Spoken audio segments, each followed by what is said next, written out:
Well, today is an exciting day in our episodes because we're exploring the best zodiac sign of all. No, I'm not biased. I'm just a Gemini, and that's what we're talking about today. Someone who's just as excited as me, I'm sure, is Liz. How are you, Liz? I'm all right. I have to say, I've got a lot of Gemini in my birth chart as well, so I can relate. But I know I think Cancerians are much better. Oh, well, we'll cover them at a later date, maybe possibly soon. But I'm glad you brought that up as well. That when we're talking about a zodiac sign, we're not just talking about those that have the sun sign or the star sign of Gemini. You could have a lot of Gemini in your chart.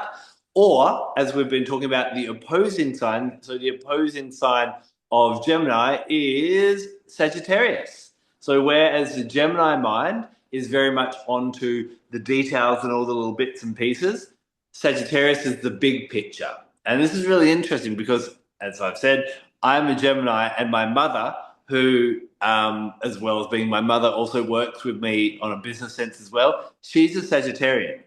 So, mum will have these big vision boards. She loves vision boards. It must be very Sagittarian. And it's got the perfect house and the perfect car and all the other things she wants. But when I'm like, okay, so what are the little details you're going to get or you need to do to perform to get that? She's not too good at that. Whereas I will get so much in the little details that I forget the big vision sometimes. And with money, sometimes you spend all the money and you forget it. Hold on, you've got a bigger goal that you need to put some money aside for, or different things like that. But I think what Geminis are renowned for, they're known as the Peter Pans of the zodiac. They represent the ages 14 to 21, and probably one of the most exciting, turbulent, and wild times of our life. We're looking at who we are. We're highly, I guess, we move out of being um, affected, or our main circle is our family circle, and it's now our social circle. So Geminis are renowned for being very good social comedians in that way. And they are the sign, whereas Taurus is a sign of material wealth and pleasure, Gemini is all about the mind. One of the two zodiac signs that's ruled by Mercury. And so here is my number one tip to attracting and keeping Gemini: you must keep them mentally stimulated. They even say that a Gemini would rather talk about sex than actually have it. And probably, I think that statement is probably true. It's all about what's happening in the mind. And so, oils that help with that acuity of mind can be really, really powerful. One of my favorite ones for Gemini is good old lemongrass. Lemongrass, to me, I often refer to it as the sword of light. It helps you clear away mental clutter, helps us to think clearly. It helps you to be adaptable, and it stops any of that dense thoughts, because when we're working with Gemini energy, the songs that are in our head become the soundtrack of your life. And so you want to make sure that the Gemini is keeping really upbeat and really positive. And I think lemongrass has that really powerful effect to do that. I love that. So I was going to jump ahead though to something I was going to say because I just think it's really relevant here. Normally, I give it a little bit of time before I say about what Geminis are afraid of. But I think what a lot of Geminis are afraid of is the power of their own imagination, because they can just think about so many things and they can talk themselves into anxiety states. And they're very frenetic people, very agile brains. And so yeah, lemongrass is a brilliant, brilliant choice to while they're in like imbalance. But Mm. when they go out of balance, what they don't need is any more opportunities to think. And one of the amazing gifts of lemongrass is to say, well, I know that this is a factor and that is a factor and that is a factor, and you probably can't do it because of that obstacle. But what if? Well, Gemini does that already. That's one of its skills, that it can think its way around. It's like water. It's so adaptable. And so when a Gemini goes out of balance, it's really hard to kind of center their thoughts. So if we've got a situation where a Gemini, it feels like stuck, then absolutely lemongrass would be the best possible oil that I could think of. But if they've gone to the situation where they're just like my brain is just overwhelmed and I can't stop thinking, then we would want more grounding oils, I think. But I really love that recommendation. Definitely. It's Yeah, really phenomenal. and we might as well keep going with that tangent of the oils when they are unbalanced. There's a couple that I find really good for Geminis when they do get in that state. I always remember one year it was really interesting. It was kind of New Year, and I like to have set goals. I have my whole way that I create goals and that type of thing. And I wrote down everything I wanted to achieve and wanted to do this year and wanted to fit into my schedule and my life. And I worked out when I actually looked at all these different things that in order to be able to do them, like I wanted to take this class and do this one night a week and that kind of thing, that I actually needed at least 8 days in a week. So something had to go. And so we can do it all, but we can't always do it all at once. And Geminis can be renowned for, a bit of overdoing the nervous system and running on nervous energy. And this is where, not necessarily for the nervous system, but Clove overall is a really good one for boundaries. Clove, it's what's really unique about Clove. It's one of the very few, I can't think of another essential oil that comes just from a flower bud, whereas we're normally kind of getting it from the whole open flower. And, Clove is known as the flower of the gods. Now, how do we get to be like the gods? We stick to a goal. And Clove can be a really good one for going, okay, you've got all these great ideas, but how can we channel them? Geminis are renowned for being changeable and mutable, and that's in their sign, but they're also renowned for being inconsistent and unreliable. And if you're finding that that's a tendency that you want to kind of diminish a bit within your Gemini capacity, Clove is really good for kind of going, right, let's stick to this and let's kind of focus on that and channel our creativity in that silo rather than trying to be a jack of all trades and master of none, which is very common for Geminis as well. I think that's really good advice. I wouldn't have thought of using clove that way, but it's really good. I'd have thought about for that aspect of their personality, I'd have probably gone sweet basil because it goes, get out of your head and do it. And then sooner or later, your body goes, oh, by the way, you can't do all of this. But in their imagination, they can do so much. So it kind of needs the body, or patchouli maybe, to be able to do that. Sorry to interrupt for just a moment. I hope you're enjoying this episode of Sixth Sense. Now, you're probably getting rather excited about essential oils, and you might be tempted to go out and just grab some. But did you know the essential oil world is not regulated, and a lot of what it says on the label is not governed by anyone? A fun fact, which is not so fun, is that 75% of all oils that are sold as pure, natural, or organic lavender are not even from a plant. So how do you know what's real? Well, I went looking for that question a long time ago, and I found doTERRA to be a really reliable source of high-quality essential oils. They don't just test their oils themselves, but at the end of the process, they have an independent third party verify and double-check their oils to make sure that you are getting what nature intended purely from the plant. They also source where nature intended the plants to grow as well. If you want to grab hold of some essential oils from doTERRA, then I offer a discount code, and this is available no matter where you are in the world. Now, I don't want everyone to get essential oils. I want everyone to use essential oils. So when you become one of my customers, you get access to me and my VIP education platforms, ongoing discounts, ongoing freebies, live classes in all time zones all around the world, and so much more. So if you're interested in getting some essential oils that you know are really from nature, and this is important not only physically, but metaphysically as well, please reach out in the links below. In terms of the whole thing of just doing too much, that really speaks to the medical astrology of Gemini, which rules two really big systems. So first, the nervous system. So that's self-explanatory that they're just going to do too much, but they get very anxious and can get depressed as well. But also it rules their respiratory system. So those are two very, very big things. So if you think about in comparison to Taurus rules the throat, but that's a really small, and the thyroid actually, but that's so small in comparison to two enormous systems in the body.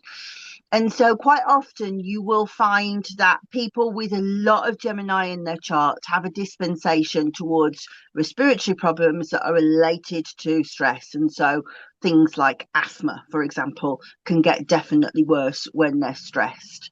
And so if you're doing the shopping to say, right, okay, I want to have my Gemini first aid kit ready, you first of all need oils that are going to keep them calm and grounded and in their body, like patchouli, like I said, sandalwood, vetiver, those ones that slow the energy down.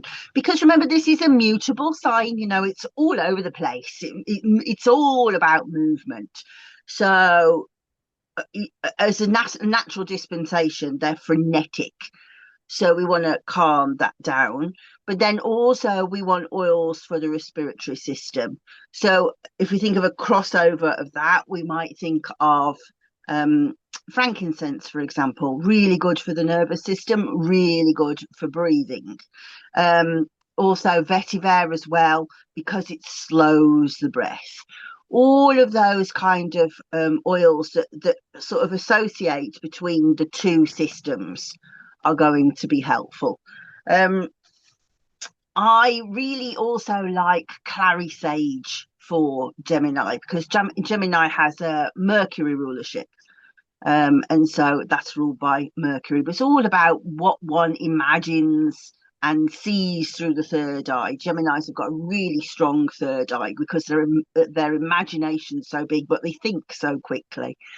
So clary sage is really, really helpful.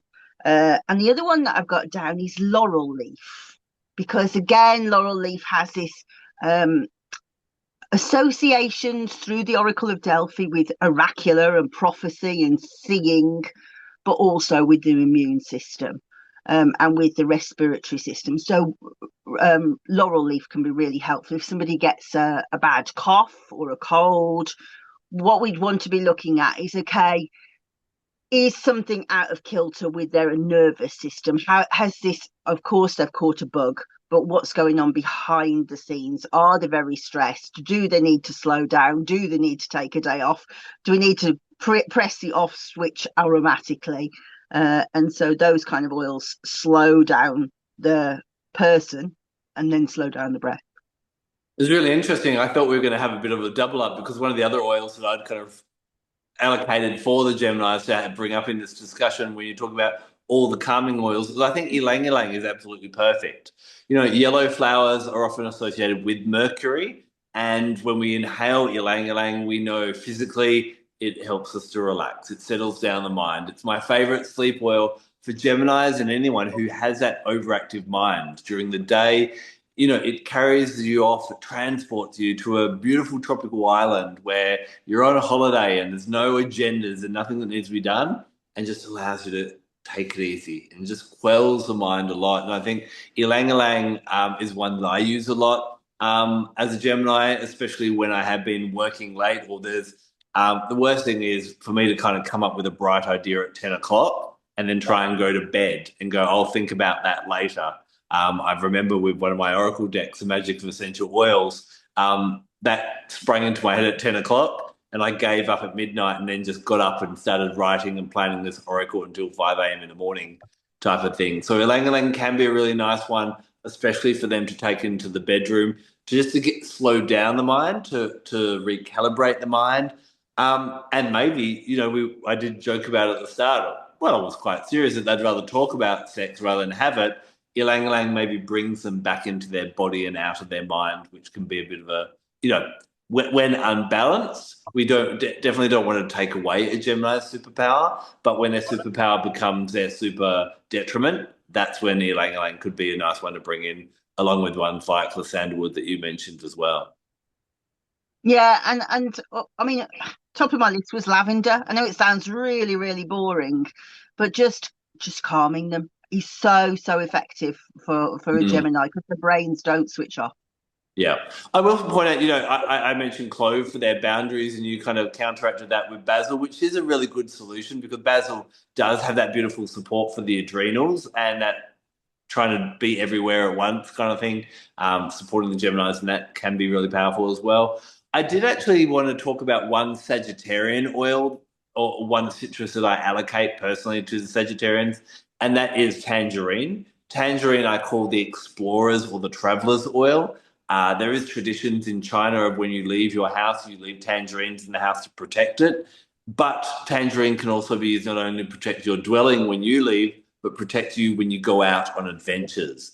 And so Geminis, when they are going out, this tangerine energy of, curiosity. Tangerine's beautiful for awakening curiosity in that way, really lovely, but also for helping them to bring in that Sagittarian energy of it's great to go down rabbit holes, but is there what's the bigger picture of this? Is it worth filing and finding out all those infinite details if it's to no avail? And I find meditation or working with tangerine awakens curiosity, tick, but it also helps you awaken the curiosity of how is this relevant to my life or the bigger picture, rather than just needing to know absolutely everything for no reason at all. Does that make sense?